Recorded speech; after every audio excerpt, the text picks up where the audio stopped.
Share बाजार ने जून के अपने निचले स्तर से तेजी दिखाई है। हालांकि जैक्सन होल सिंपोजियम के बाद ये साफ हो गया है कि अमेरिकी केंद्रीय बैंक फेडरल रिजर्व रेट बढ़ाने का सिलसिला जारी रखेगा। उधर यूरोप और चीन में डिमांड में सुस्ती की आशंका बढ़ रही है। इस बीच ज्यादातर शेयरों की वैल्यूएशन लॉन्ग टर्म के एवरेज के मुकाबले 10 से 20% ज्यादा है। इसका मतलब है कि निवेशक के लिए सिलेक्टिव अप्रोच अपनाना जरूरी है।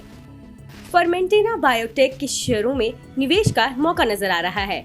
ये विटामिन D3 API वाली दुनिया की चुनिंदा कंपनियों में शामिल है। चीन की कुछ कंपनियों के अलावा यूरोप की DSM विटामिन D3 की बड़ी उत्पादक है। जून तिमाही में ह्यूमन विटामिन D3 की वॉल्यूम में कमी आई है। इससे संकेत मिलता है कि इसकी मांग सामान्य स्तर पर आ रही है। हालांकि ह्यूमन विटामिन D3 की डिमांड कोरोना से पहले के स्तर से ज्यादा रहने की उम्मीद है। इसकी वजह यह है कि इम्यूनिटी बढ़ाने और सांस संबंधित दिक्कतों में विटामिन D3 के इस्तेमाल से फायदा देखने को मिला है। कंपनी के मैनेजमेंट का मानना है कि ट्रैवल और हॉस्पिटैलिटी बिजनेस की रफ्तार पकड़ने से मीट का कंजम्पशन बढ़ेगा।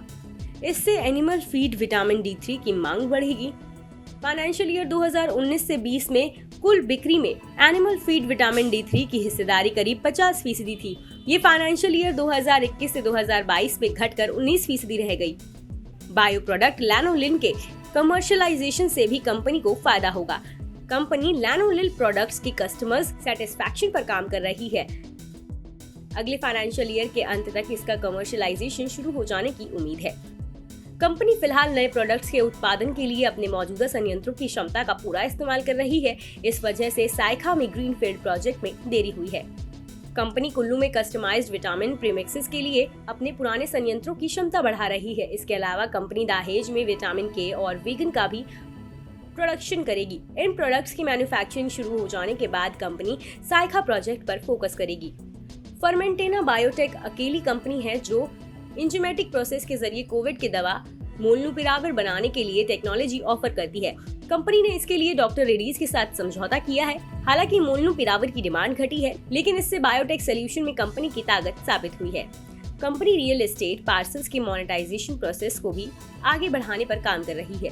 ठाणे में अपनी लैंड पार्सल्स के लिए इसने मास्टिक के साथ एक समझौता किया है। इसके तहत लैंड पर रेजिडेंशियल कम कमर्शियल बिल्डिंग बनाई जाएंगी। ये प्रोजेक्ट 6 साल में पूरा होगा और रेवेन्यू जनरेशन धीरे धीरे बढ़ेगा, लेकिन इससे कंपनी के लिए अपनी जमीनों के इस्तेमाल का रास्ता साफ होगा। इससे कंपनी के शेयर होल्डर्स का भी भरोसा बढ़ेगा। अगर वैल्यूएशन की बात की जाए तो अभी फर्मेंटेना बायोटेक के शेयरों की फाइनेंशियल ईयर 2023 से 24 के अनुमानित एबिटेडा के 6.6 गुना पर कारोबार हो रहा है। लिमिटेड सोर्सिंग रिस्क को देखते हुए ये बहुत अट्रैक्टिव लगता है।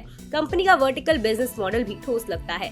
शुक्रवार 2 सितंबर को फर्मेंटेना बायोटेक का शेयर कारोबार के अंत में 206.30 रुपए के स्तर पर बंद हुआ।